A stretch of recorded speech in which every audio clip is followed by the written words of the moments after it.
¿Por qué les pongo esto? En aspectos psicológicos de las enfermedades somáticas, entre signos de interrogación.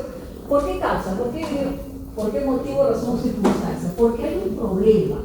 Muchas veces tendemos a separar desde los tiempos de Descartes, mente, cuerpo, alma, cuerpo, etc. Como si hubiera un dualismo. Pero realmente, si ustedes se dan cuenta, a veces todos los estudios neurocientíficos que en realidad todo está intersecado, todo va junto. No hay manifestaciones solitarias de ánimo por su cuenta, el intelecto por otro lado, de las emociones sin expresión física. ¿Algunos de ustedes tienen la idea de ser paliativista o de ser oncólogo o de repente anestesiólogo? Si alguno tiene esa idea, van a trabajar bastante con dolor. Y recuerden siempre que el dolor viene por acá. El dolor tiene por acá. Tiene dos componentes. Tiene el componente somático, arde, desgarra, ¿no es cierto? Hiela, quema, jala, aprieta. Siempre tiene eso. Pero además el componente emocional, la molestia que causa. Si ustedes aprenden a manejar opioides en algún momento o opiáceos, se darán cuenta de que la persona puede decir, sí tengo esa sensación, me desgarra, me quema, pero no me fastidia, no me molesta, tanto como cuando no los usaba. Y además recuerden que hay situaciones como por ejemplo el mismo dolor que provoca insomnio, lo cual incide en varios trastornos mentales y además en el alivio, el malestar, la falta de alivio, en el malestar incrementado de una persona que tiene molestias.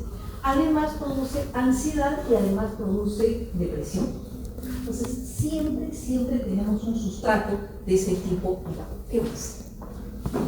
Sobre este asunto. ¿Qué haremos entonces? Recordamos lo que siempre hemos sabido a través de los profesores, a través de los alumnos, a través de los pacientes, que son nuestra principal fuente de información. Que la enfermedad no es solo del cuerpo, la enfermedad no es simplemente un encéfalo enfermo, un corazón enfermo, un sistema cardiovascular dañado. Es una persona y la persona tiene tanto la parte emocional, la parte cognitiva, recuerden, cognitivo siempre pensamientos, la parte conductual y la parte somática, siempre existe eso, ¿no? Los seres humanos, por lo tanto, van a tener reacciones también emocionales ante las dolencias físicas. ¿Han ustedes trabajado, por ejemplo, con pacientes que tengan una enfermedad crónica? ¿Han pasado neuro? ¿Quiénes han pasado neuro? ¿Nadie? ¿De medicina interna han pasado neuro? Cuéntame, ¿has pasado con algún paciente que tenga una hemiplegia o una hemorragia? Bueno, los he visto, nada más. Los has visto, pero les has hecho historia de alguno de ellos. ¿Los conversado? ¿Vale? ¿En tu caso? ¿Le he hecho historia a alguno de ellos? Sí, hace una semana. Hace una semana. Una me parece. Una me parece. ¿Qué emociones tenía ese sujeto cuando se dio cuenta de que no podía usar sus miembros de forma adecuada? Por acá. Súbitamente, de repente, a través del evento, se dio cuenta de que no podía levantarse, no podía mover los brazos, no sé por qué no le podía Estaba asustado porque tenía familiares que por acá. Aquí. ya fallecido a los 40 años. Ajá. Por acá. Aquí hay dos sitios y aquí hay más. ¿Hacia este lado? Sí, aquí hay un lugar. Chicos, aquí hay un sitio, aquí hay otro y ahí hay más. Por acá. Mientras más rápido venga, más rápido se va. Más rápido seguimos. Y aquí hay dos sitios más. Aquí adelante. Adelante, los dos. Ustedes también. También. Vamos. Mientras más rápido empiece, más rápido. ¿Qué es lo que pasa, por ejemplo, al modificar la disposición del salón de ustedes, les he provocado tensión? En algunos casos habrán sentido tal vez tensión muscular, ¿no es cierto? Aparentemente es solo un evento emocional, el fastidio, la molestia y todo lo demás. Pero también hay eventos físicos, ¿no? La aceleración, la tensión muscular, la sensación de estar con prisa buscando dónde poder sentar, esquivar las miradas de la gente, también ocurre, ¿no es cierto? ¿Qué más? Una enfermedad tampoco es solo de la mente. Una persona con trastornos mentales tiene manifestaciones psíquicas. Van a ver ahora, parece del grupo, pero cuando lleven psiquiatría van a ver, por ejemplo, llega una persona con trastorno de pánico a la emergencia, ya gritando, me asfixio. Sabemos que alguien que se asfixia no está gritando, ¿no es cierto? Pero sí, esta persona tiene la sensación real de que se está asfixiando en ese momento. Saturación Saturno 99, ¿no? Si pudiera existir 99.199 lo tendría. Han estado respirando muy rápido, ¿no es cierto? Una persona que tiene de repente una esquizofrenia puede sentir mucho miedo por las voces que le hablan, las voces que le acosan. Eso puede producirse palpitaciones, en dolor de cabeza por tensión muscular y otras cosas más, ¿no? Y a menudo, como le decía, hay una intersección. El gran problema es cuando pensamos, como pensaba esta persona hace tiempo, que están las dos cosas separadas. El presidente de noche. Entonces, cuando hacía guardia, ustedes saben que los del otro lado del río están al costado del Noguchi. Y era raro que pasara un paciente al Noguchi y dijera, me han dicho que tengo que atender por acá, que tengo que atenderme por acá, aquí en el Noguchi. ¿Pero por qué? Y cuando auscultamos, tenía neumonía o tenía una bronquitis. De repente faltaban positivo. ¿Qué ocurría? Que algunos de los del otro lado del río decían, es paciente psiquiátrico, entonces todo el dolor y la molestia debe estar en su imaginación. Tenía fiebre, tenía dolor, visito. Entonces, por favor, nunca olvidemos esas cosas. ¿Qué buscamos entonces? Comprender la interacción que hay de forma bidireccional entre los problemas somáticos y los trastornos mentales, o también los síntomas físicos y los síntomas mentales. Identificamos cómo estas enfermedades físicas desencadenan alteraciones del ánimo y del pensamiento. Por ejemplo, tu paciente tenía algo perfectamente visible, no podía mover una parte del cuerpo. ¿Y qué ocurrió? Se asustó. ¿Qué hubiera pasado si esa persona de repente hubiera tenido hipertensión en ese momento y estuviera mal controlada? ¿Qué hubiera pasado al asustarse, al angustiarse? ¿Qué hubiera pasado con la presión? Hubiera disparado. Y si tenía de repente posibilidad de ejercer otro ictus hemorrágico, diríamos, ya no solo le aparece, sino el cuadro completo, ¿no es cierto? Hay que explorar también la neurobiología que hay subyacente y las herramientas de detección y las estrategias de manejo que pueden. Ahora, ¿por qué usamos nosotros el famoso modelo biopsicosocial que les han hablado tanto cuando estábamos en la parte de salud pública y otras cosas más? Porque es un modelo que integra las cosas. Los médicos tenemos bastantes pleitos con otras profesiones, no con todos, pero sí con algunos que quieren introducirse en nuestro campo. Dicen, no, bajo el modelo médico, ¿no es cierto? Recuerden que hace muchos años que nosotros usamos el modelo biopsicosocial, que es más que el modelo centrado solo en lo que diga el médico. Si ellos siguen usando este modelo, pues están desfasados unos 70 u 80 años. ¿Por qué usamos este modelo? Porque integra todos los factores que nosotros conocemos, los biológicos, los emocionales y los sociales, ¿no? Y promueve, por lo tanto, la atención centrada en la persona y mejora la adherencia terapéutica. Murió de todas maneras el micro. Sí, no. Bueno, cosas así suceden, no tengamos. Ok, entonces, recordemos, hay relación entre los síntomas somáticos y los trastornos mentales y la enfermedad mental. Los síntomas somáticos, como le decía, pueden ser manifestaciones de trastornos mentales. Por ejemplo, en la depresión es bastante frecuente que la gente se queje de dolor crónico. Se queja porque es más sensible al dolor. Se queja también porque puede estar fatigada.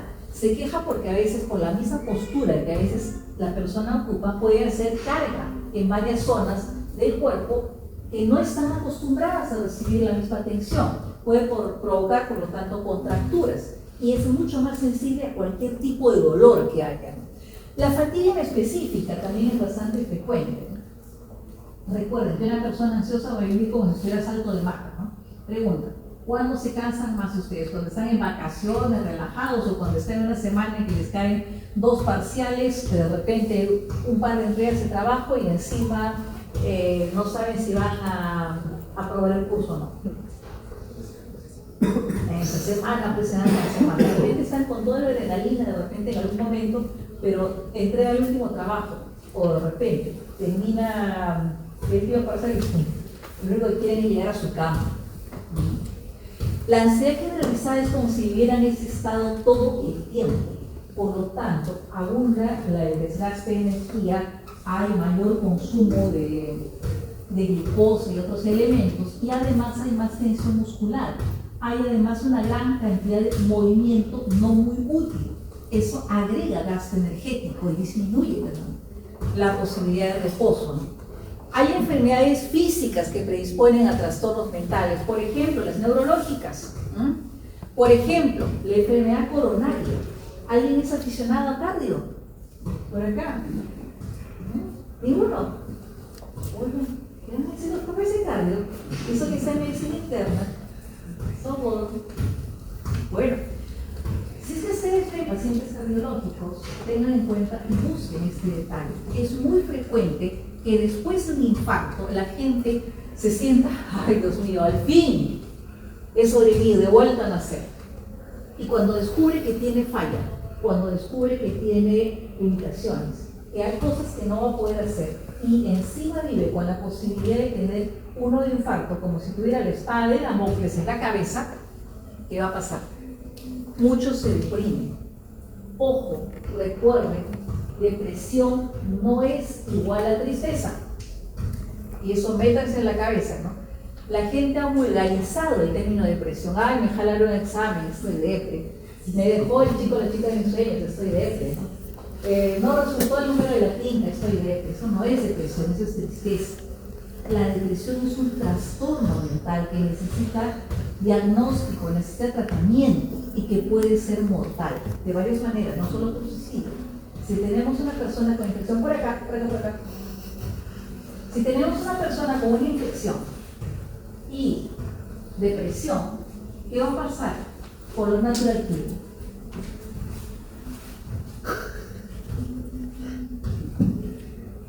oigan, ya pasaron el vídeo. Prefiero que me digan cualquier cosa a que al silencio. Claro, bajan. Eso mismo, justamente, ¿no?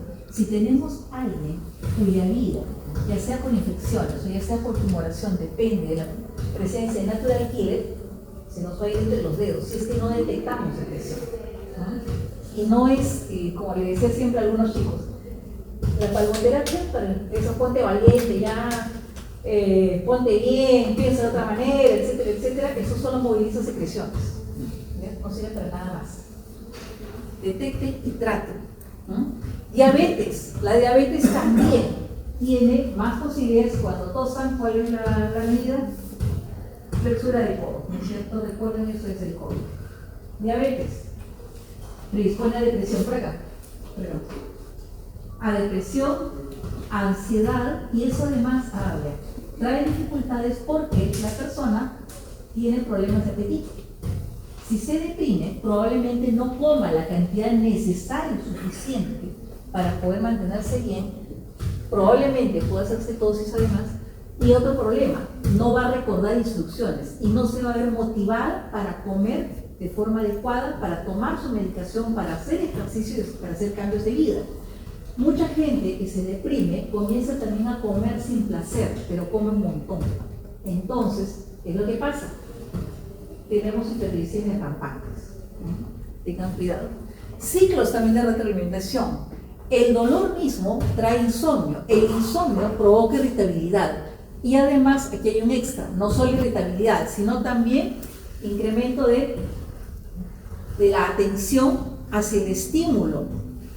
Por lo tanto, hay un aumento de la percepción de dolor, ¿no? Y puede haber disfunción autonómica en pacientes que tengan trastornos de ansiedad. Ahora, ¿qué más tenemos que ver?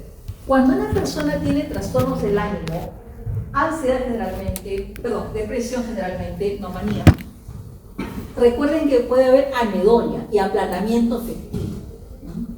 Cuando hay anedonia, la gente no siente placer. Son el hombre y la mujer de hielo. No sienten placer, pero tampoco sienten casi nada de la vida. Es como si la vida fuera insípida, le falta sal. Y además, las personas no consiguen vibrar afectivamente, ¿no? De repente, ustedes ven que uno de sus compañeros entra, está serio, pero advierten que hay algo, ¿no? Que está contento. Termina la clase y dice, me dijo que sí. Algo, ustedes se dieron cuenta de alguna manera que había recibido una buena noticia. Y esto es especialmente notorio en pacientes que tienen enfermedades inflamatorias. ¿Alguno de ustedes tiene ganas de ser reumatólogo o reumatóloga? Si los tienen, recuerden que una de las cosas que se le indica a los pacientes con patología reumatológica es hacer ejercicio. No lo dicen. Cuando ustedes han hecho ejercicio, de repente por placer o por gusto, después de una buena pichanga, por ejemplo, dicen, ¡ah, qué rico! Pero si esa persona tiene dolor y no puede disfrutar del ejercicio, o no puede ir a pasear, como le dicen muchos reumatólogos, por un lugar bonito, agradable y disfrutarlo, o no puede hacer relajación y por lo tanto, entonces está en serios problemas y le va a ir peor con la enfermedad que tiene, le va a ir con más dificultades. ¿Y qué pasa si una persona que tiene hipertensión no controlada está irritable? Uno de los síntomas de la depresión es también irritabilidad, y también uno de los síntomas de la manía o de la ciclotimia. Si están irritables y encima son hipertensos, pues se exponen a picos de presión, y si encima por esos trastornos ellos no consumen la medicación de forma adecuada, los van a tener en la emergencia. Problemas del pensamiento. En el dolor crónico, lo más frecuente es pensamiento de terapia cognitivo-conductual, se le dice pensamiento catastrófico, ¿no? Todo me va a salir mal. Si me duele algo, digamos, no sé si alguno de ustedes haya tenido algún evento, por ejemplo, se ha torcido, se ha hecho un esguince, se ha tenido que enyesarlo durante un buen tiempo. Cuéntanos, ¿qué pasó? ¿Cuánto tiempo te enyesaron? No me con 3 costillas. 3 costillas, bien. Entonces ahí no se puede enyesar ni nada, simplemente te la aguantas, ¿no es cierto? Y tienes que estar en una posición más o menos fija para dormir. Claro. Pregunta, ¿es fácil acostumbrarse a eso? No. ¿A qué edad te ocurrió? Hace un mes. Hace un mes. Entonces, hace un mes. O sea, encima tenías clases, no podías abandonar. Claro. ¿No es cierto? Abandonas por una semana y ya fuiste, ¿no es cierto? Pregunta, ¿cómo hacías para manejar el dolor?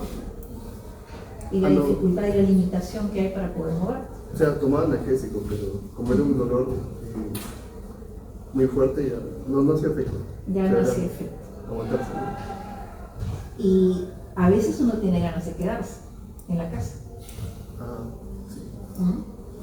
¿Qué te hacía venir a clase? Está el límite de falta. Me van a jalar. Si no, falta un día más, ya fui. ¿No es cierto? El asunto es que su compañero podrá tener la fractura, pero mentalmente está sano. Una persona que tuviera catastrofización, que tuviera depresión, por ejemplo, o que tuviera su ansiedad generalizada, diría, ese es el fin, ya no voy a poder. Si yo voy a la facultad, no voy a poder rendir por el dolor, no voy a poder estudiar. Y no solo eso, no voy a poder continuar con el año, me van a jalar. Y me van a jalar y voy a perder la carrera. El pensamiento catastrófico siempre se adelanta y encuentra todas las cosas negativas, desagradables, feas, etcétera, que puede haber. Cuando ustedes, por acá, cuando ustedes vean un paciente que no cumple con indicaciones, busquen si tiene un pensamiento catastrófico. Probablemente se haya rendido antes de intentar cualquier tipo de tratamiento. Probablemente se haya rendido antes de intentar fisioterapia, o cuando de repente los tratamientos sean largos y no den resultados al inicio. Entonces tengan cuidado en estigmatizar a los pacientes con mal rendimiento.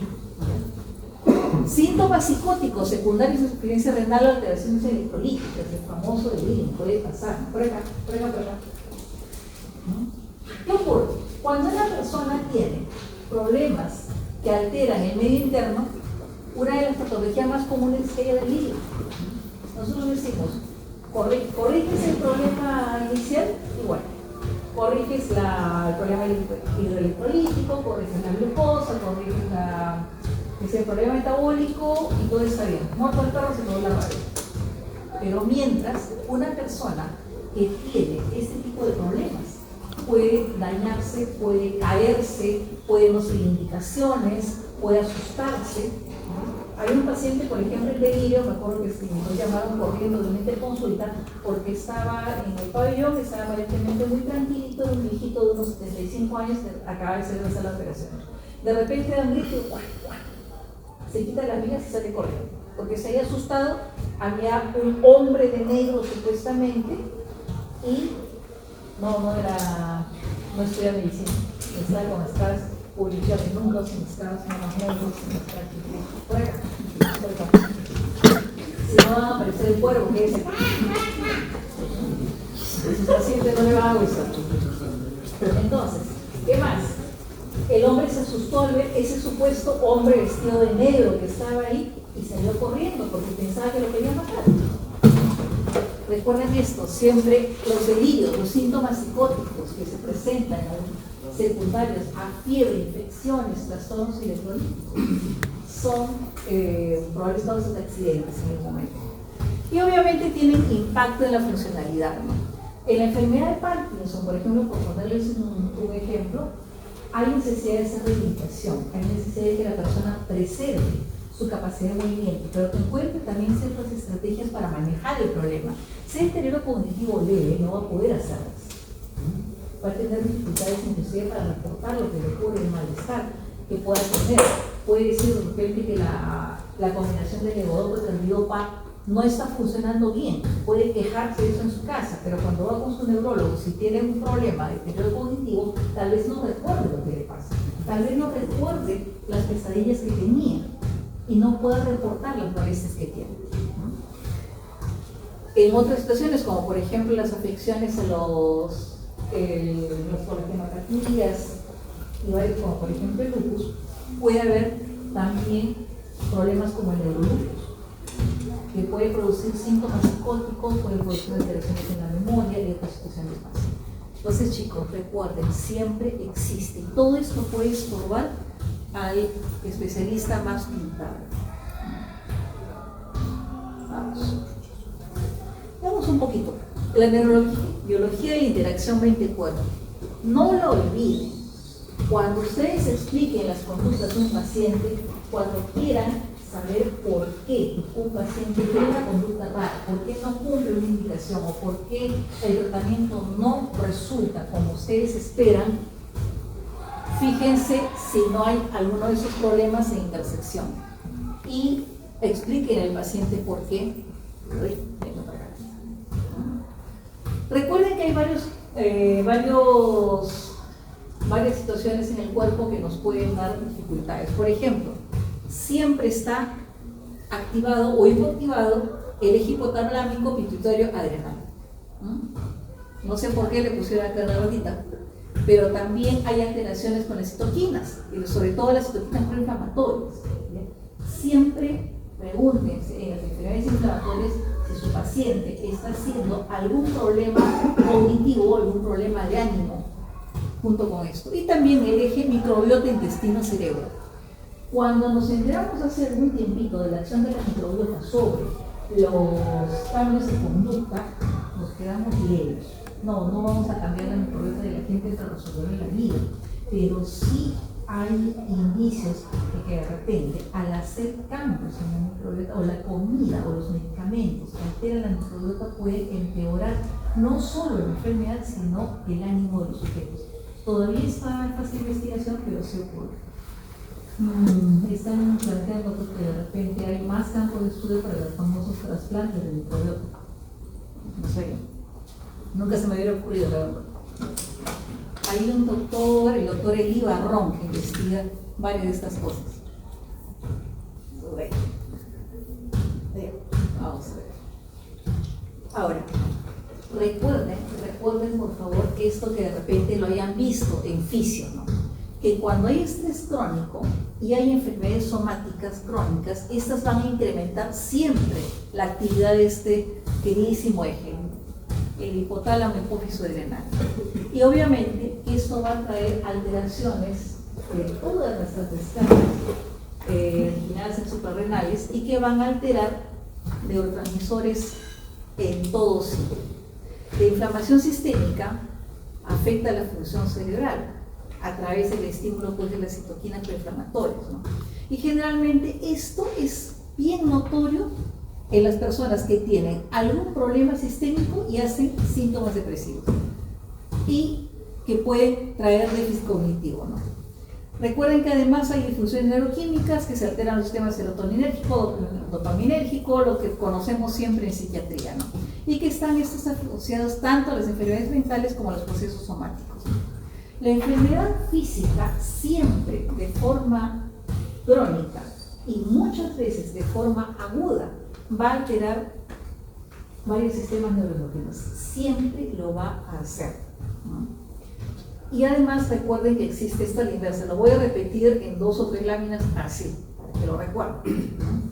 Pero miren, los trastornos mentales también, derivados de esto o que existan per se, pueden actuar de 3 formas. Disminuye o altera la percepción de los síntomas. Una persona que está distraída puede olvidar de repente o puede no registrar síntomas que son importantes. Tensión, rigidez, dolor, aumento, disminución. Puede pasar, a nosotros nos parece absurdo, pero sí puede ocurrir. También la adherencia al tratamiento. Recuerden que cuando hay enfermedades que provocan desmotivación o que provocan distraibilidad, esto disminuye la atención que le toma el paciente al tratamiento, pero también la motivación para seguirlo. O a la inversa, el paciente puede estar en un sobrescreening de su cuerpo y pensar que de repente, pues, tal molestia, tal cosa que siento, el hecho de que de repente tenga, qué sé yo, un momento 78 palpitaciones por minuto y al subir la escalera tengo 82, de repente eso significa que hay algo terrible que está viniendo por ahí y eso a su vez aumenta molestia. No sé, a veces los pacientes llegan a situaciones increíbles. Un amigo de gastro me reportó que había un paciente que decía, doctor, por favor, debo tener algo grave. ¿Por qué? Porque cuando tengo gases, la mitad de mi abdomen hace brr, brr, y la otra hace prr, prr. No sé cómo voy a lograr distinguir los 2 sonidos, no lo sé. Pero imagínense el nivel de, no sé si de cabeza o de repente de interés que haya tomado este paciente en sus síntomas físicos.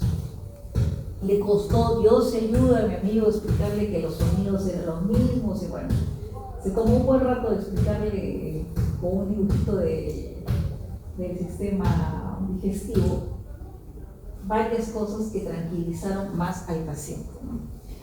Otro problema, los trastornos mentales de novo o derivados de un trastorno físico afectan la evolución clínica de todas maneras.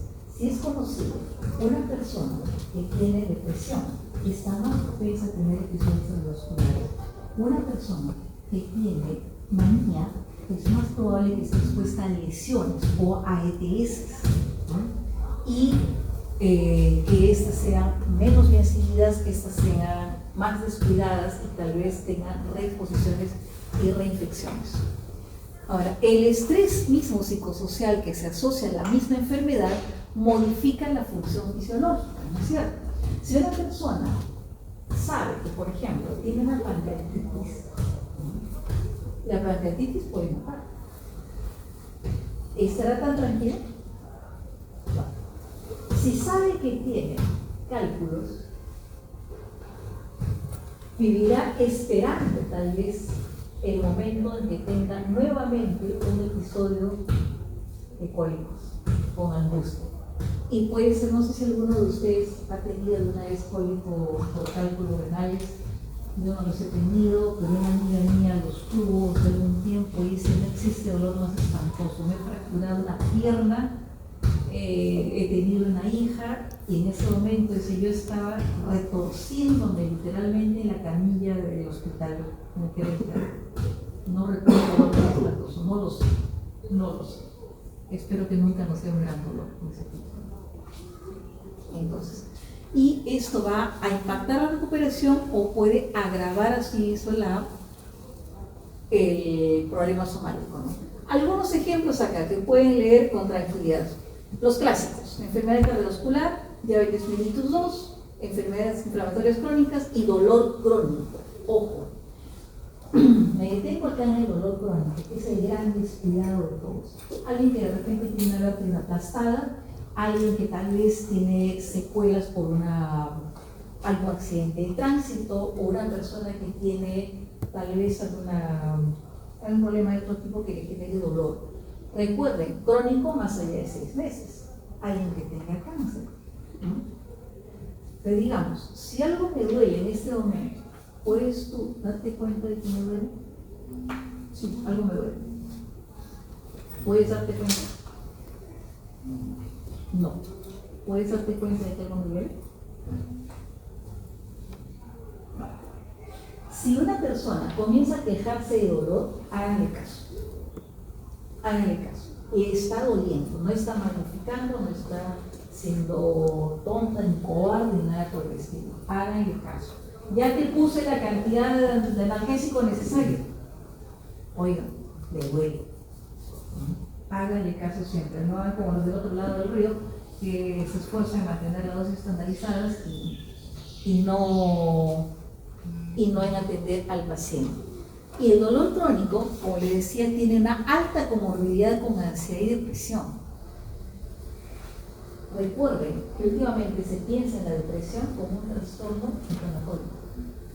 A su vez lo provoca molestias con dolor, incremento de dolor. Entramos ahí en un círculo vicioso. Una persona con dolor se deprime. Si se deprime, tiene incremento de la percepción de dolor, por lo tanto, más molestias. ¿Cómo quebramos el círculo? Mejoramos el manejo del dolor de alguna manera, pero también si detectamos depresión hay que usar antidepresivos y hay que usar terapia. No basta con decirle al sujeto: oiga, aguantes, sea muchito, sea valiente. Y les digo eso, chicos, porque yo lo he escuchado. Hay que aguantar el dolor, no le puedo poner más. Imagínense ustedes en esa situación. No se la desearía a nadie. Sabes que el dolor es intenso y a veces uno tiene que seguir a pesar de todo. Bueno, síntomas del ánimo y del pensamiento de enfermedades físicas específicas. Diabetes.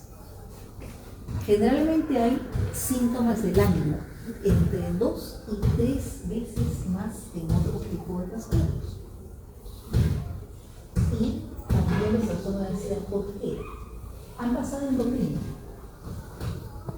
Bueno, algunos habrán pasado endocrino. ¿Qué significa el diagnóstico de diabetes? ¿Qué tiene que hacer un paciente con diabetes?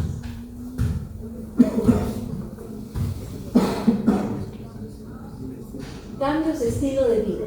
Por lo tanto, uno de los mayores placeres de la vida se ha afectado: comer. ¿No es cierto? Tiene que comer menos.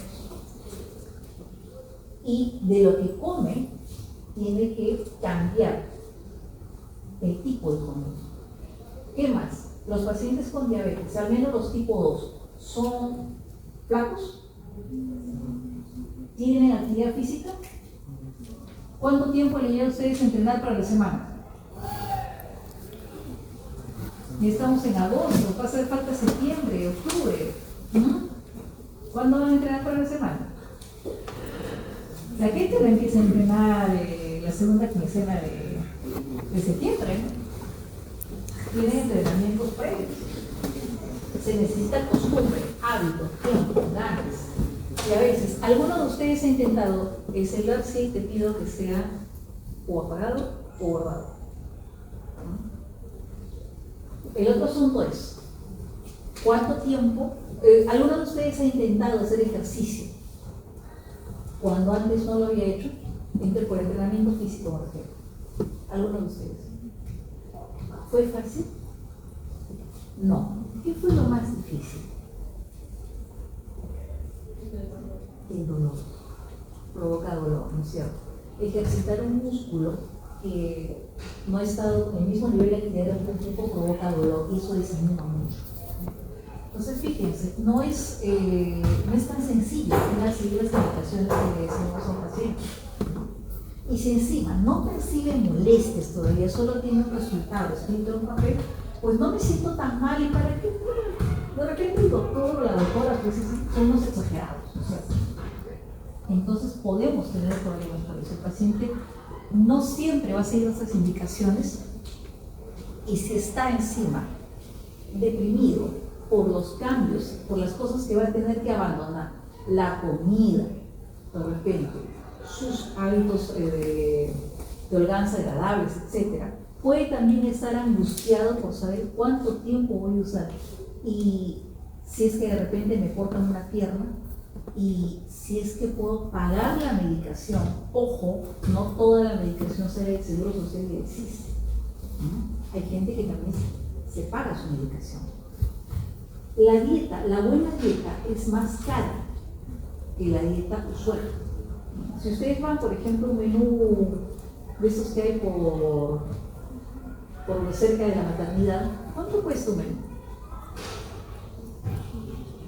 $10 de repente, ¿no es cierto? Y la pregunta ¿es mejor que la de Cangari? Puede ser, ¿no es cierto? Puede ser. ¿Qué tiene de semejante? Una gran cantidad de glúcidos. Y si es que la comida, si es que la persona necesita comer proteínas, las proteínas son más caras y necesitan más trabajo que los glúcidos. Por lo tanto, también esos hábitos tienen que ser cambiados. Es por lo tanto más fácil que una persona ante todos estos cambios se deprima o se ponga angustiada.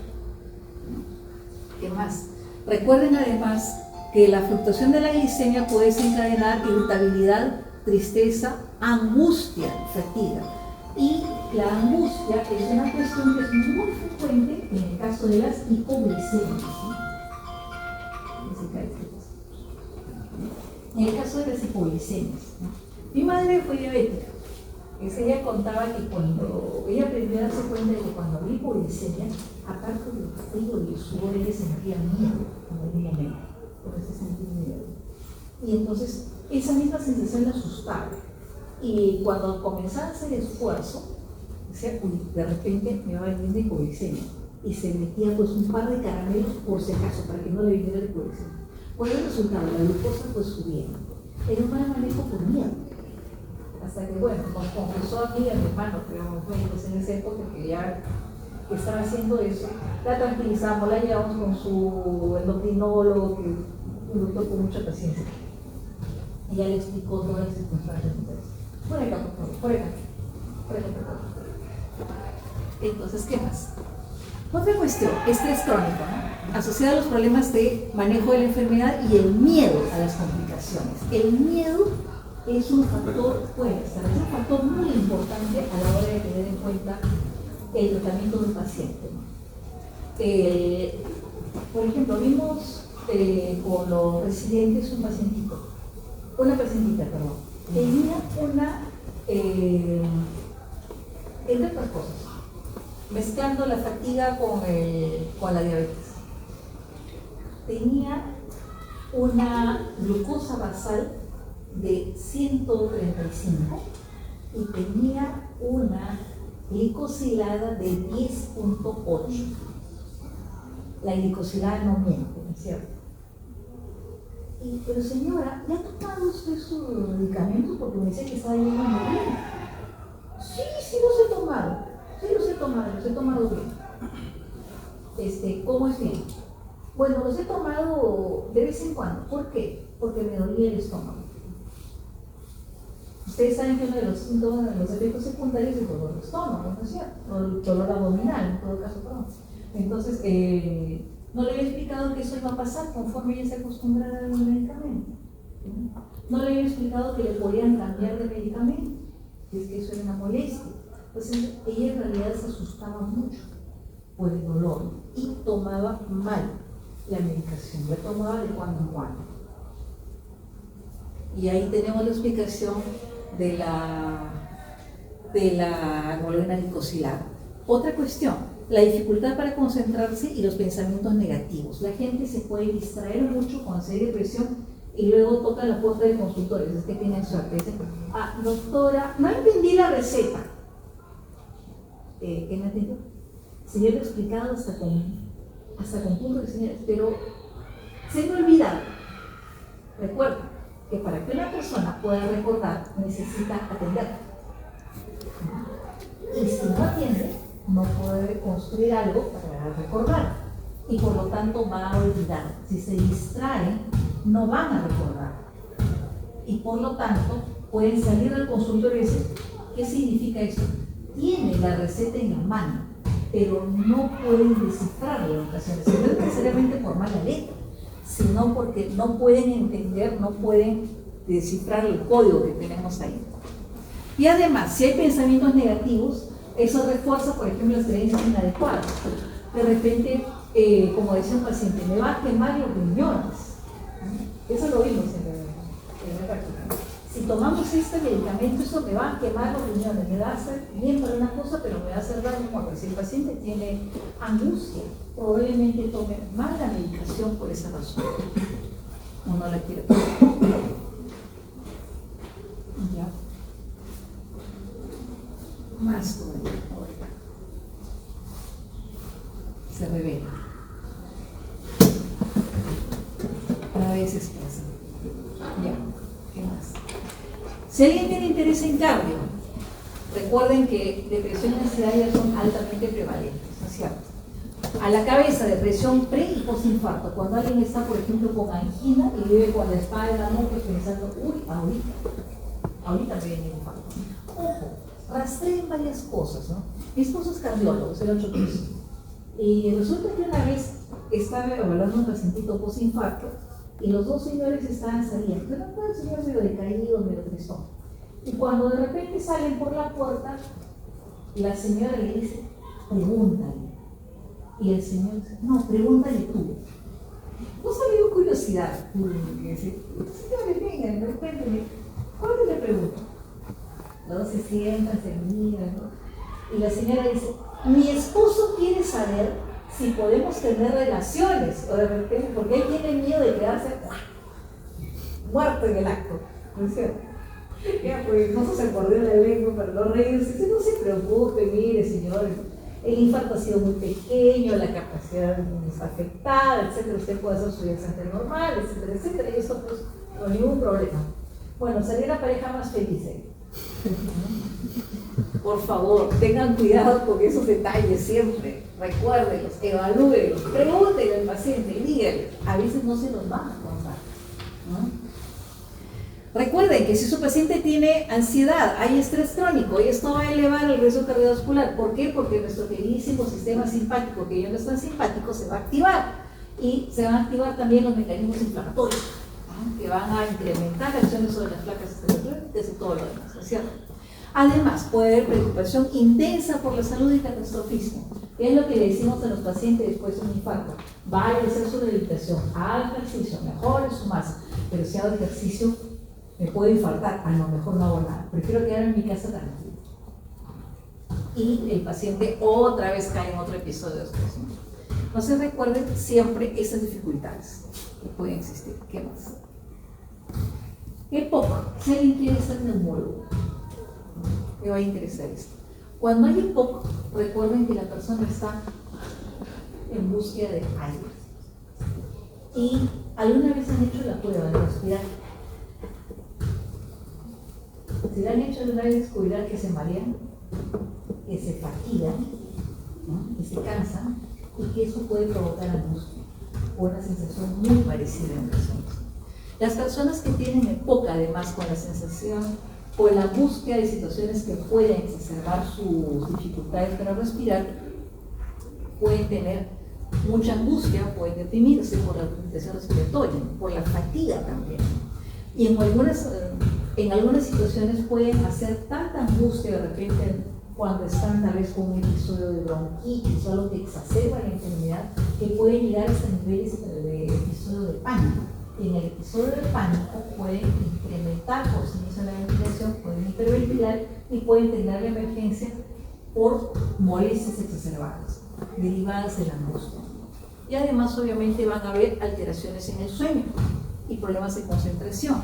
Pregunta, ¿necesitamos dormir cuándo? Por lo menos 8 horas. ¿Cuándo duermen los asistentes de medicina? En vacaciones duermen 8 horas. Antes, bueno, no sé cuánto. Sí, sí, no sé si seguro, cuando es bueno. Por favor. ¿Ya? Igual, las inflamatorias crónicas, lo mismo. Recuerden, de todas maneras, que hay un impacto enorme por el dolor y por la cronicidad. ¿Me duelen las articulaciones, sobre todo si esta persona muy joven? ¿Voy a recuperarme? No. Ven a sus compañeros saliendo a bailar, saliendo a hacer una cosa y otra, y yo no puedo ese día porque me duele. Vámonos juntos, de viaje de promoción, vámonos, qué sé yo, al Cusco. No puedo ir porque con el frío tengo más dolor, tengo más contracturas. Tengo deformidades cuando soy muy joven. Si tengo lupus, sobre todo son mujeres, ¿no? Veo que el reloj biológico va aumentando, pero además la gestación de lupus trae más dificultades. Me complico para relaciones de pareja y por lo tanto me angustio, me aíslo y me deprimo. Y eso a su vez precipita toda esta cascada y empeora la enfermedad. Estructuras muy simpáticas que ustedes ya recuerdan en fisiología, que tienen que ver con esto. ¿Qué hace la amígdala? La amígdala procesa nuestras emociones, llega a todo, es la puerta de entrada, la que selecciona, ¿no? Y cuando hay ansiedad, incrementa su trabajo, comienza a perder la selectividad de los pensamientos y comienza a soltar sensaciones agradables, recuerdos agradables, comienza a desinhibirse y provoca más molestias de las que ya hay. La corteza prefrontal, nuestra querida corteza prefrontal, que generalmente la usamos casi todos los días, regula nuestros impulsos y emociones. Si no tuviera su corteza cerebral bien arregladita, ¿qué harían en época de examen? La porra, me voy a dormir. Me dicen, no, de todas maneras, tengo que levantarme, tengo que estudiar a pesar de todo. Si no la tuvieran bien puesta, ¿cuántas broncas habría en la semana por un partido bien justo? Mejor no pregunto. Solo una vez vi una bronca en el de ahí nació el apodo de un compañero mío. Bueno, enseñó un tiempo de la facultad, pero ahora se fue, le decían el recogedor. Haciendo una parte, ¿por qué el recogedor? La leyenda urbana decía que los chicos más fuertes generalmente pues separaban a la gente. La leyenda urbana decía que él era el bajito y iba a usar un recogedor para separar a la gente porque lo botaban los que estaban peleando. Después, él mismo contó que esa no era la versión real, sino que le habían pegado a su mejor amigo y él había cogido lo primero que había encontrado para vengarlo. Y lo primero que encontró fue un recogedor. Y había ido persiguiendo al agresor por toda la canchita con el recogedor en la mano, hasta que alguien se lo quitó. En ese momento, había bebido. Por lo tanto, la corteza en general estaba herida. Si no, no creo que hubiera hecho eso. Ni el agresor, ni él. En la depresión, la corteza prefrontal disminuye su actividad. Es como si estuviéramos en el interés. El hipocampo, que trabaja en la memoria y la neurogénesis, se ha visto en varios estudios de neuroimágenes que cuando hay estrés crónico, cuando hay gente que está sometida a situaciones de violencia, de maltrato, de enfermedad crónica, en fin, hay atrofia. El estrés crónico es algo que daña mucho a la parte, al trabajo del hipocampo.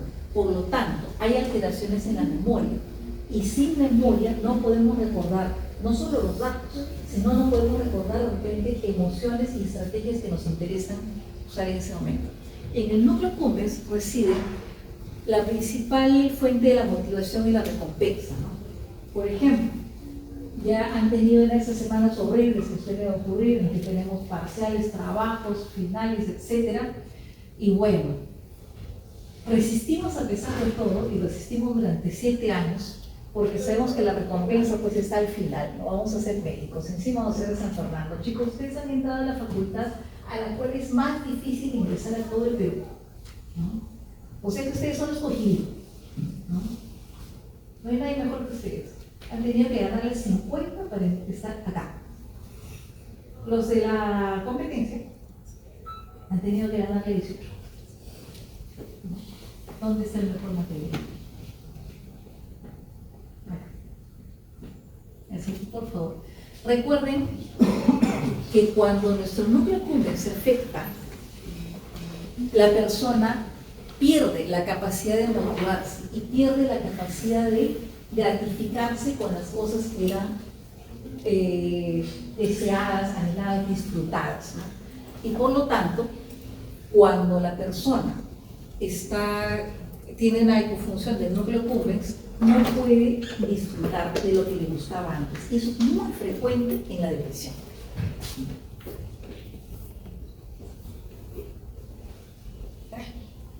Retrocedemos. Y no quiere retroceder. A veces pasa. Sabemos que estos simpáticos señores, serotonina, dopamina, adrenalina, GABA y glutamato, son los que trabajan acá. ¿Cierto? Siempre, todo el tiempo. Vamos a ver. Tengo acá un cuadrito sobre cómo se enlazan estas cosas. Lo bajé curiosamente de una revista alemana, pero está en inglés. Entonces veamos qué pasa en la enfermedad coronaria. ¿No es cierto? Al fin, nosotros llegamos con un paciente con un infarto.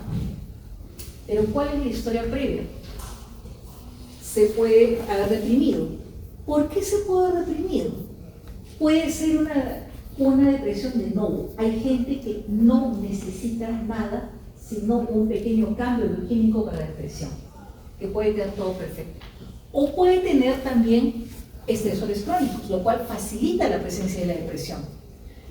Puede tener, por ejemplo, problemas económicos, puede tener presión en el trabajo, problemas en la familia, tensión, ansiedad, hostilidad, etc. ¿Cierto? Y esto va a provocar estrés y va a provocar irritabilidad y fastidio.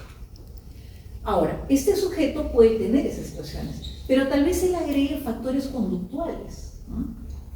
Tendría hábito de hacer ejercicio, el hábito del ejercicio protege, mantiene el bienestar y hace que la persona se sienta mejor, libere endorfinas, que son las sustancias del bienestar.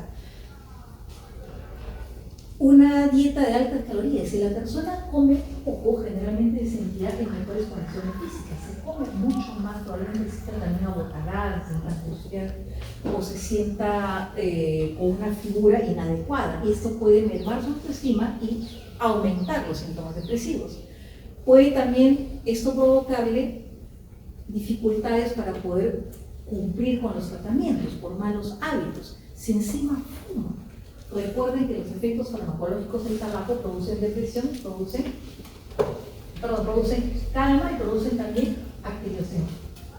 Si esta persona se habitúa a fumar para poder compensar la tristeza y la angustia que tienen, pues estamos heridos, ¿no es cierto?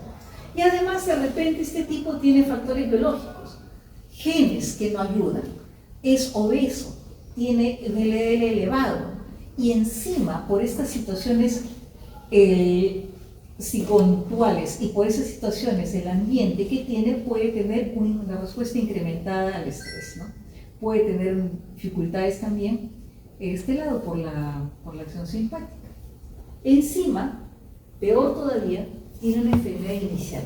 Si nosotros acá descubrimos qué es lo que pasa y descubrimos relaciones con todo lo de atrás, podemos cortar el problema. Pero si es que dejamos que todos estos factores anteriores sigan trabajando sobre un sujeto que tiene diabetes, que tiene problemas inflamatorios o que tiene trastornos cardiovasculares, terminaremos con todo eso. Si intervenimos aquí arriba, es una cuestión de salud pública, ¿no? O de detección de riesgos. Varios de ustedes probablemente se dediquen a hacer salud pública, se dediquen a trabajar en comunidad médica, es un trabajo muy gratificante y descuidado en ocasiones, descuidado por las autoridades, no por los pacientes. Son los que se van a encargar de que la gente no se enferme, finalmente, ¿no? E intervenir sobre esto es barato. Y es muy rendidor, tiene que saber. Y generalmente, ¿dónde se interviene? Con suerte acá, y a veces se interviene aquí, donde la intervención es más cara, es recuperativa, y nada más.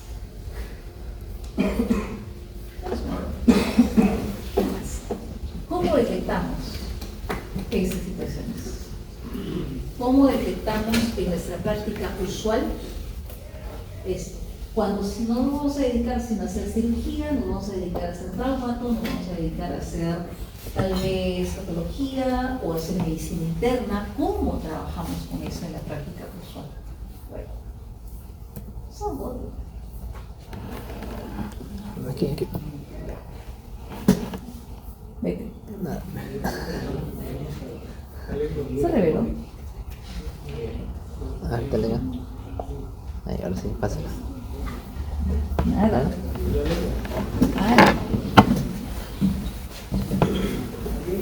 Bueno, en alemán hay una mala palabra para eso.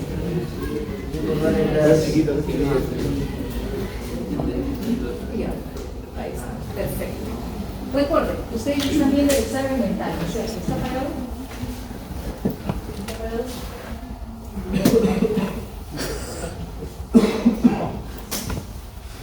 Recuerden, ustedes están en este curso para poder aprender poco a poco no solo del mundo del enfermo, sino también para ver cómo se hace el examen mental, ¿no es cierto? Reconocen las partes del examen mental, porque la conducta, el lenguaje del sujeto, el pensamiento, el ánimo, el afecto, la orientación, la atención, etcétera, todo esto, ¿no? Recuerden que siempre para nosotros apariencia, conducta, lenguaje, todo esto es importante y es necesario. A veces voy a hacer una interconsulta y le pregunto al interno, al residente, ¿cuál es el examen mental de tu paciente? Ah, no le he hecho el mini-mental. Jarabatín. Bueno, gente por así, más o menos. El examen mental es esto que ustedes observan y que se lo pueden hacer un paciente inconsciente. Hay cosas que no saben, ¿no? No se hace, no existe, no hay datos, etc. Pero se puede hacer, no se necesita el mini-mental para eso. Recuerden, siempre adaptamos el examen mental a los síntomas somáticos cuando hay enfermedades físicas, y en los trastornos mentales podemos también usar algunas evaluaciones semi-cuantitativas, ¿no? Y la entrevista, como en todas las historias del mundo, siempre va a complementarse con observaciones, fuentes colaterales, clínica, etc. El celular lo tenemos siempre apagado o cubierto, ¿de acuerdo? ¿Qué nos interesa? Y que generalmente a veces descuidan a algunos colegas que tienen dificultades para detectar esto y después terminan pidiendo auxilio al psiquiatra. Pregunten: calidad del sueño, apetito, ánimo. ¿A qué atribuyen ellos sus signos y síntomas? ¿Por qué creen que ocurre? ¿Por qué creen que les pasa lo que tienen? ¿O por qué creen que se alivia? Esas hay creencias, ¿no? Hay gente que, por ejemplo, dice que tomando magnesol se siente mejor, ¿no? En realidad es porque el efecto placebo también es importante. O de repente, justo cuando toma el magnesol, lo toma con algo líquido y es un paciente que puede estar deshidratado. En el lenguaje corporal, busquen si el paciente se mueve poco, busquen si el paciente se ha retraído, si tiene posturas antálgicas o álgicas, ¿no es cierto? Si hay tics, si hay movimientos, por ejemplo, de manos, que revelan a un paciente intensidad, generalmente. A veces veo un paciente que ya es el consultorio y le digo, se tomen las manos, y está hablando durante un ratito y luego otra vez vuelve a retorcerse las manos. Tienen ansiedad. Busque, lea la comunicación no verbal. Si el paciente no los mira, si el paciente no hace contacto visual, algo está ocurriendo, ¿no? O si el tono de voz de repente monocorde, no tiene mayor variación, si es monótono, entonces tal vez el paciente se sienta distraído, se sienta deprimido, se sienta triste, ¿no? El paciente con ansiedad más bien a tener cambios bruscos en la voz y generalmente va a estar como buscando entre ustedes, de repente, y este detalle, y este otro, y esto, pero me olvidé de decirle, un ratito, doctor, necesito decirle algo porque de repente se lo necesita. Y me pone un montón de detalles que en frío pueden ser inútiles, pero que me indican que la persona tiene problemas de emoción. Obviamente, al hacer el examen físico, van a buscar, por ejemplo, taquicardia, sudoración, temblor, hiperventilación durante la consulta. ¿Qué más? Algunas preguntas que pueden hacerse sin problemas durante la consulta. Por ejemplo, ¿no? ¿Cómo afectó su enfermedad física al ánimo? Me asustó, me entristeció, me dio problemas, etc. Hay cambios en su energía, piensa cosas diferentes, piensa cosas tristes, piensa cosas que lo preocupan. Y repase todas estas cosas. Siempre valore cuáles son las creencias del paciente. De repente, de esto no voy a salir, de esto no voy a recuperar. Cuando vea a un paciente que piense que no va bien, es muy probable que efectivamente no vaya bien. La depresión mata. Mata, eso sí está probado. ¿Y cuáles son las expectativas que tiene acerca de la recuperación? Esto me quiere decir que tengo media hora. ¿Qué piensa? ¿Se va a recuperar? ¿No se va a recuperar? ¿Confía en nosotros o no confía? ¿O no confía en la medicina en general? ¿O de repente prefiere ver un curandero? Recuerden que eso puede ocurrir incluso si la persona es muy instruida. ¿Recuerdan lo que le pasó a Steve Jobs? ¿Alguien sabe lo que le pasó a Steve Jobs? Al creador de Apple. Murió por un cáncer de páncreas. Y se lo detectaron en el estadio inicial, por un chequeo, cuando era operable y extraíble, era curable. ¿Qué hizo Jobs? Un hombre muy instruido, multimillonario, si se de paso, se fue a curar el cáncer con batidos naturales. Cuando se dio cuenta de que eso no resultaba, acudió con los colegas. Y obviamente el cáncer ya se había desanimado. Puede pasar en esas personas. Y ojo, hay estudios que indican que las personas que tienen más dinero y a veces mayor nivel educativo pueden ser tienen mayor frecuencia de creencias absurdas de este tipo. Parece mentira, pero es que muchas de las personas que pueden ser muy instruidas y pueden tener mucho dinero no siempre tienen habilidades en ciencia y no siempre tienen habilidades como para poder discriminar. Bueno, sí, ¿qué es ese papelito que he estado donando de acá para allá? Es la lista, doctora.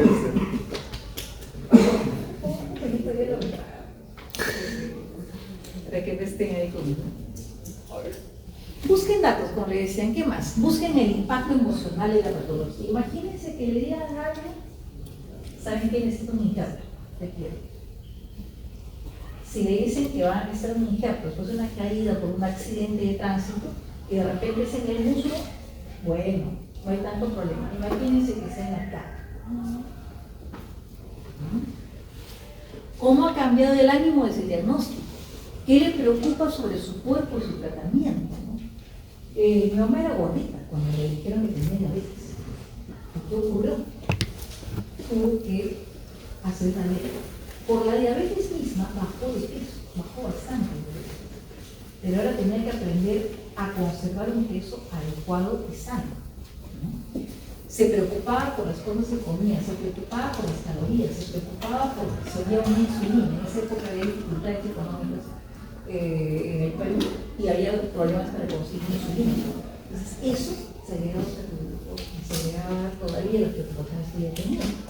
Imagínense, bueno, ahora hay CIS. Antes la gente tenía que pagarse su tratamiento. y la salud le costaba y le sigue costando más a pesar de todo, más a los que menos tienen. Hay que explorar los pensamientos asociados, ¿no? Las creencias de catástrofe. Si esto empeora, ¿qué? Sí, señor o señora, ¿no? ¿Qué piensa que pasaría si esta enfermedad empeora? Hay una señora que no quería tomarse los exámenes de la hemoglobina glicosílica. No sé si nos dieron lo que es un amigo de la ¿qué pasaría? Y la señora se pone a llorar. Tengo miedo de que me corten la pierna y me quede ciega como el vecino. Pues prefería no enterarse. Para nosotros es irracional, es absurdo. Más bien tendría que tomarse los controles de hemoglobina glicosílica para corregir el problema, ¿no es cierto? Pero su miedo hace que como los chiquitos se escondiera para no ver lo que está, para no ver la catástrofe posible. Luego haremos un control de calidad. ¿Cuántos hay versus cuántos han firmado la lista? Sí, yo le digo, no hay truco que ustedes hayan inventado que no lo hayamos hecho nosotros. Y cuando nosotros lo hacíamos, ya era viejo para nosotros. Fin. Otro, evalúen las conductas de enfermedad. Hay personas que son históricas y que evitan hablar de enfermedad. Hay personas que no quieren que la gente sepa por qué razones. Hay personas que a veces se angustian y buscan control sobre la enfermedad. Buscan pruebas en exceso, piden y van, por ejemplo, con un médico y dicen, pero no me ha pedido una placa, por hacer radiografía, tomografía, lo que sea. No me ha pedido una placa. Señor o señora, no necesita. Pero no me puede tomar una placa. Señora, no necesita. Y no me puedo hacer un examen de hígado, porque con tantos pacientes estoy tomando, de repente mi hígado está mal. Señora, no necesita. Toda la expresión de eso renal. Bueno. Pero no me puede tomar por ese caso, porque busquen detrás de eso no solo creencias inadecuadas, sino que busquen ansiedad. Pueden tener miedo a estar más enfermos de algo, o estar enfermos de alguna otra cosa, ¿no? Y también evitación de actividades por miedo al dolor, como les decía. Si una persona necesita hacer actividad, por más que esté sana, si va a experimentar dolor, va a tener dificultades. Y bueno, eso les comento lo que me pasó, ¿no? Yo me hice de tobillo, en el cual estuve de segundo grado, estuve enyesada 3 semanas, en bota de yeso y todo lo demás. Y cuando me retiraron la bota, pues tenía los músculos hipotróficos, ¿no? Por los gemelos, que la articulación anquilosada. Entonces tuve que hacer mi rehabilitación. Yo sabía que al final iba a volver a andar y a recuperar el volumen. Por lo menos sabía que eso podía ocurrir, pero dolía un montón hacer la rehabilitación. Entonces, si una persona no sabe que el proceso puede ser doloroso, que puede ser lento, y siente dolor, pues se va a angustiar. Y una persona que, por ejemplo, tenga un trastorno, tenga una cirugía, que tenga un empleo, y necesita hacer un curso de rehabilitación, que un curso son más o menos 8 a 10 sesiones, y no ve ninguna mejoría aparente, se va a desanimar, se va a angustiar, y probablemente limite su rehabilitación. Los rehabilitadores dicen, vamos a necesitar, pues, de repente, 3 o 4 de estos cursos o de estos grupos de sesiones, ¿no? De 8 a 10 sesiones cada uno, antes de volver a evaluarlo. Pero el paciente de repente se cansa, se agota, ya no quiere continuar. Más todavía si le provoca dolor físico o dolor emocional, a ver que la articulación cae. O en el caso de los que tengan, por ejemplo, niños en rehabilitación, a veces también se van a agotar porque el niño parece que no responde, o tienen que hacer cierto esfuerzo solo para mantener algo y que no decaiga. Entonces la gente se puede aburrir, se puede cansar. ¿Qué más? ¿Dónde está? Hay algunos instrumentos que de repente pueden servir.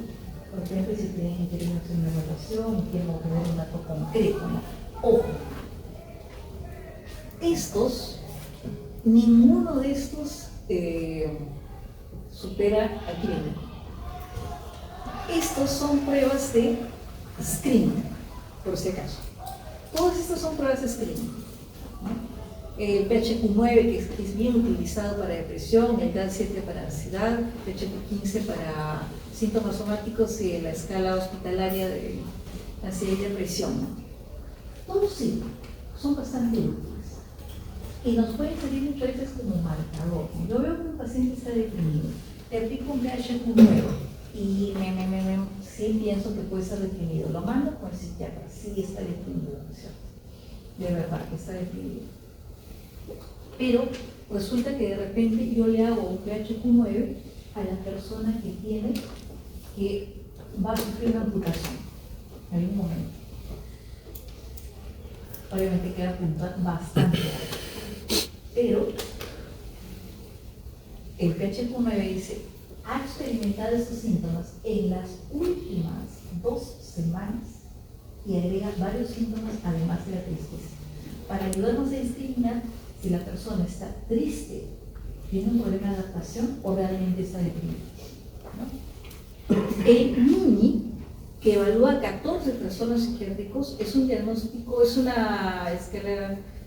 realidad es una encuesta estructurada, sirve mucho y muy bien para investigación y para clínica. El MINI se ha usado para hacer varias de las encuestas epidemiológicas a nivel nacional y a nivel mucho, para información de la metropolitana, de la sierra, de la selva y de la costa, ¿no?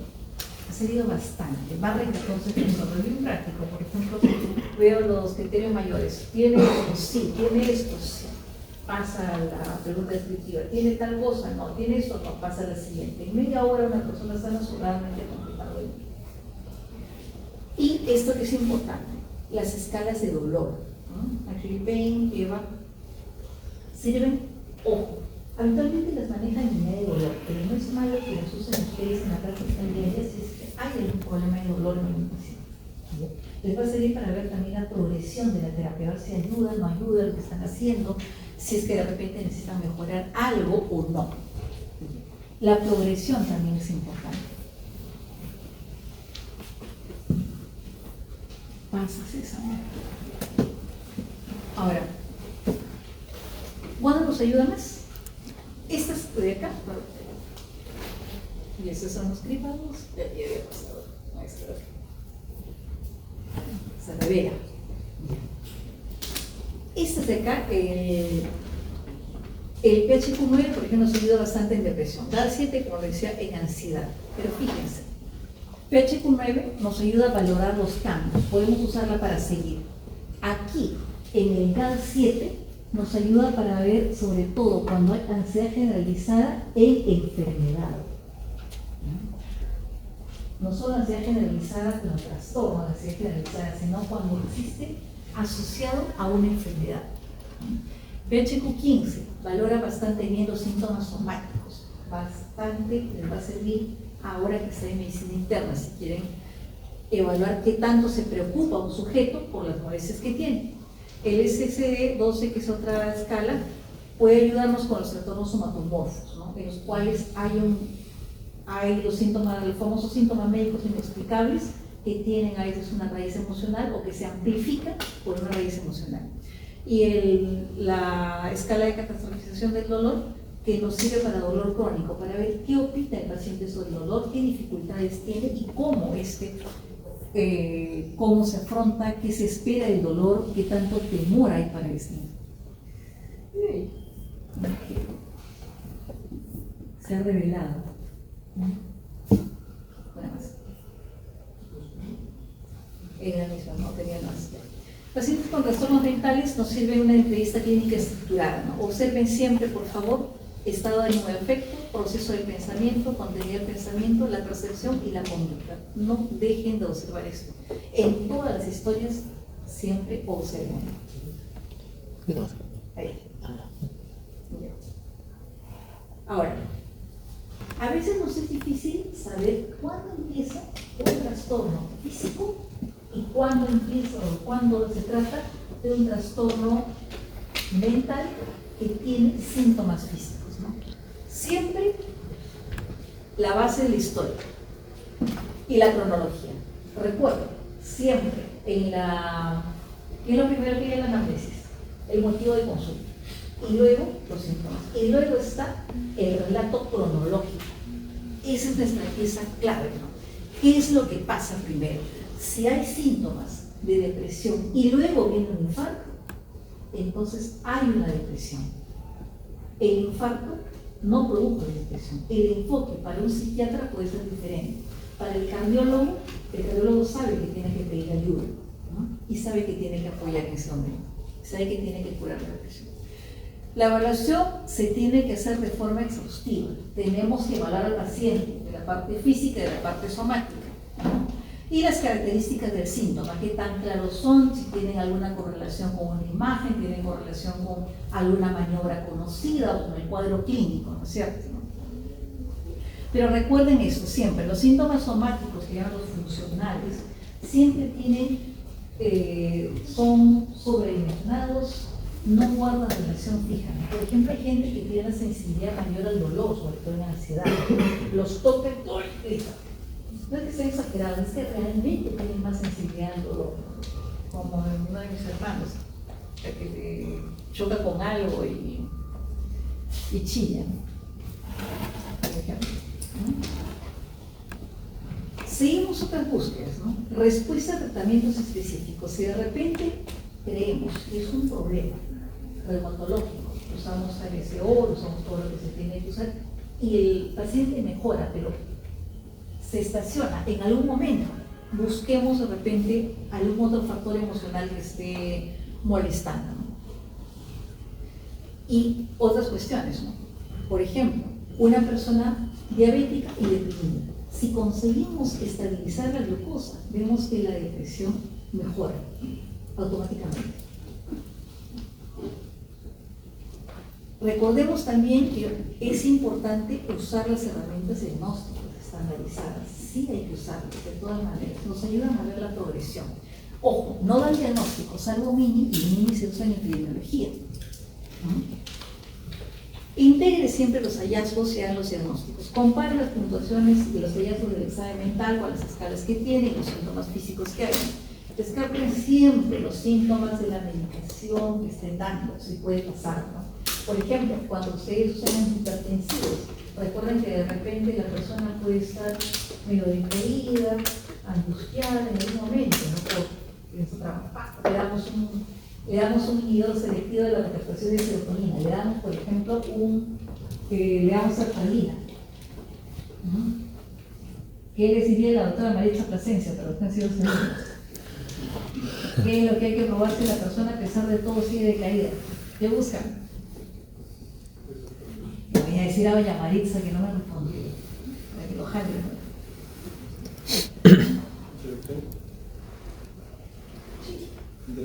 Interacciones, perfecto. ¿Y qué puede estar bajo de esa interacción? ¿Qué puede pasar? ¿Qué se puede afectar? Natremia. Poder hiponatremia. Y la hiponatremia nos da síntomas parecidos a la de depresión. ¿Cuál es la respuesta usual? Está decaído.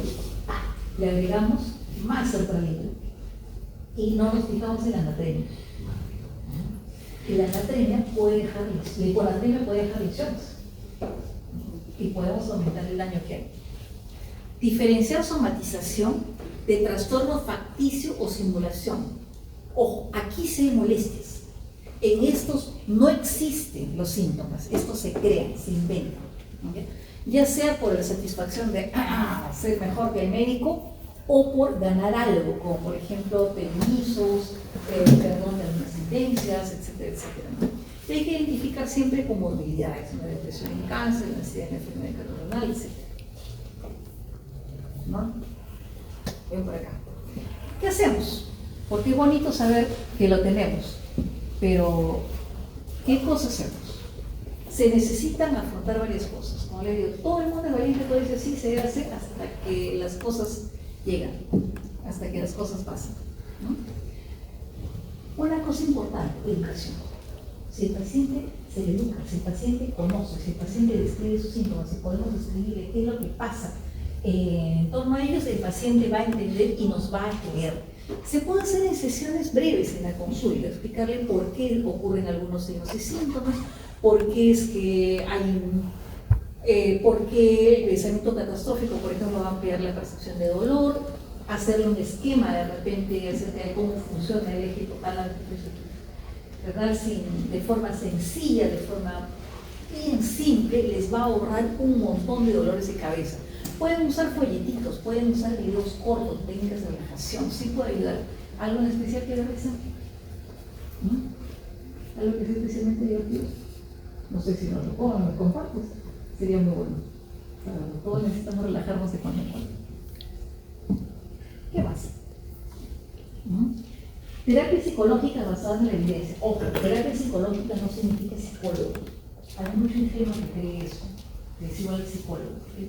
Dicho sea de paso, los psicólogos son científicos sociales. Una parte de los psicólogos, muy chiquita, se dedica a trabajar con pacientes. De ellos, solo una parte se dedica a la clínica, otra parte se dedica a evaluación y otra parte se dedica a terapia, con un entrenamiento aparte, que no se da en la universidad y que demora más o menos entre 2 y 4 años en la escuela. Casi todos los psiquiatras tenemos al menos un entrenamiento en psicoterapia, entonces de paso.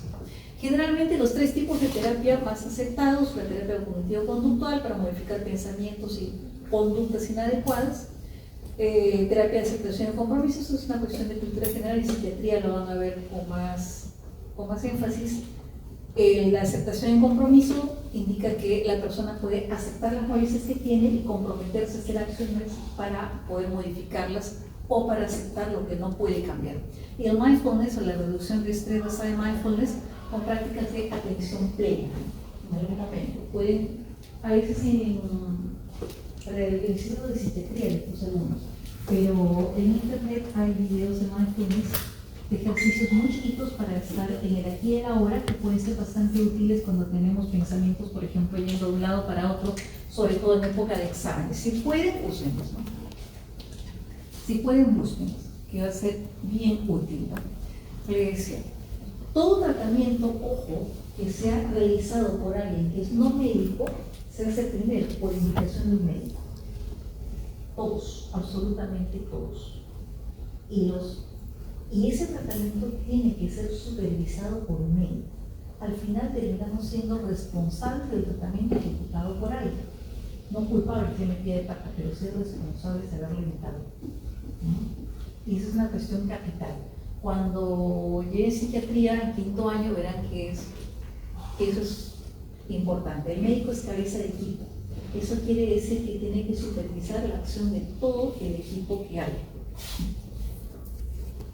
¿Qué más?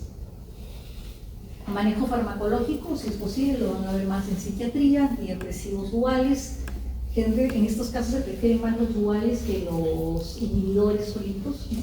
Se usan anticonvulsivantes como el dolor, contractura, otras cosas más.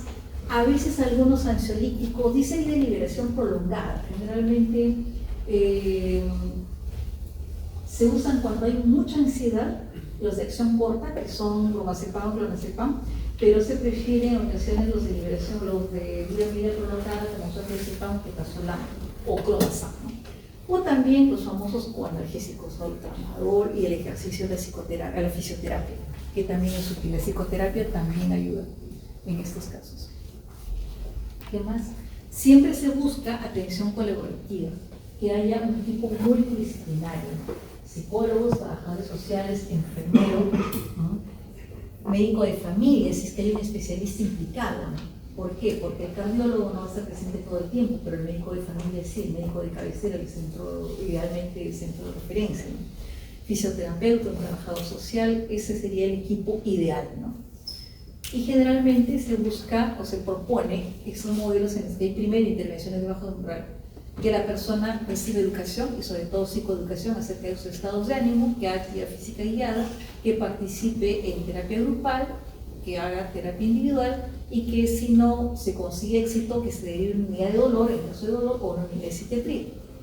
Se puede usar también plataformas de telepsicología, entrenadores virtuales, apps de estado de registro de ánimo, herencia de ejercicio y mecánicas.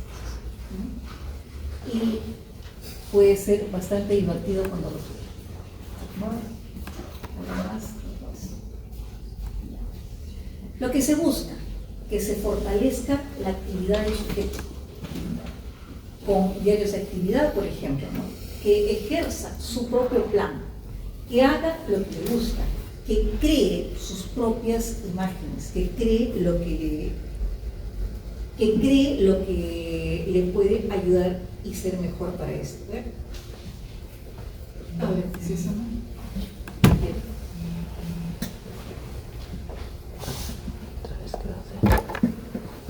Bueno, a veces pasa. Se necesita mucho trabajo de grupo para los mismos pacientes.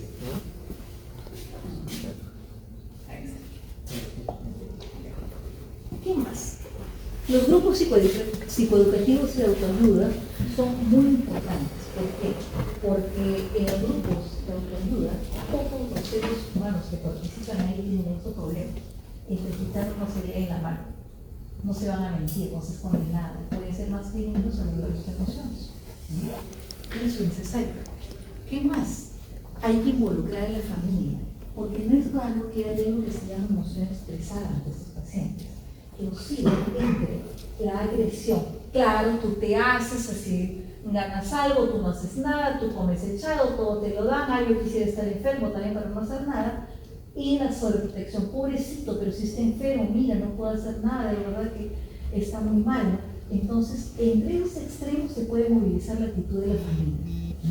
Y lo ideal es que esté al medio, ¿no? Y hay que definir roles, el que apoya, el que ayuda, también el que mejor no le decimos nada, y las expectativas de los sujetos, ¿no? Porque a veces la gente espera una recuperación milagrosa. Siempre necesitamos enfocar la parte ética del asunto. Es ético cuidar y curar al paciente. Hay que validar la experiencia de dolor del paciente, sin estigmatizar. Validar no significa aceptar todo. Significa decir que sí es posible, que sí es real. Por ejemplo, me duele mucho cuando me levanto y eso me pone de mal humor, por eso evito moverme. Si yo tuviera el mismo dolor, yo tampoco tendría ganas de moverme. No le digo que está bien y que está mal, pero sí que no tendría ganas. Reconozco que la emoción es posible y que es válida. Hay que ser transparente, hay que decirle a la persona el diagnóstico, no hay que ser bruto social. Hay que hacer un consentimiento informado para todas las intervenciones, psicológicas o no, y hay que ser también sensible a la experiencia del sujeto y hay que respetar las creencias del paciente. Eso es necesario, eso es importante a pesar de todo. Les dejo para pensar y les sugiero que propongan algo que se propone en la cabeza, porque algo así puede venir en el examen. No va a venir esto. Una mujer de 55 años con dolor lumbar crónico, PHQ-9 14, depresión en nivel GAD 12. ¿Qué harían ustedes en cuanto a la evaluación? ¿Qué sería lo que va a ocurrir con esta persona? ¿Cuál es la explicación neurobiológica de esta situación? Tristeza y ansiedad y dolor. Con lo que tienen, ¿cuál sería la intervención apropiada?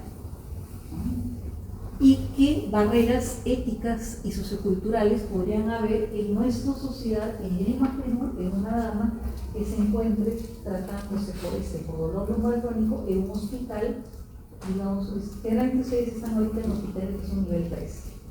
En un hospital nivel 3 es bien. Intenten planteárselo, intenten resolverlo, discútanlo y con esto habrán aprobado el examen. Esto. Preguntas, curiosidades, ideas. ¿En qué participan ahora en la semana? ¿Qué les toca? ¿Ah? Lucana. ¿Ella es haciendo de San Fernando? Y todavía mis compañeros han hecho, me están tornando. Bueno, si no hay nada más, buenas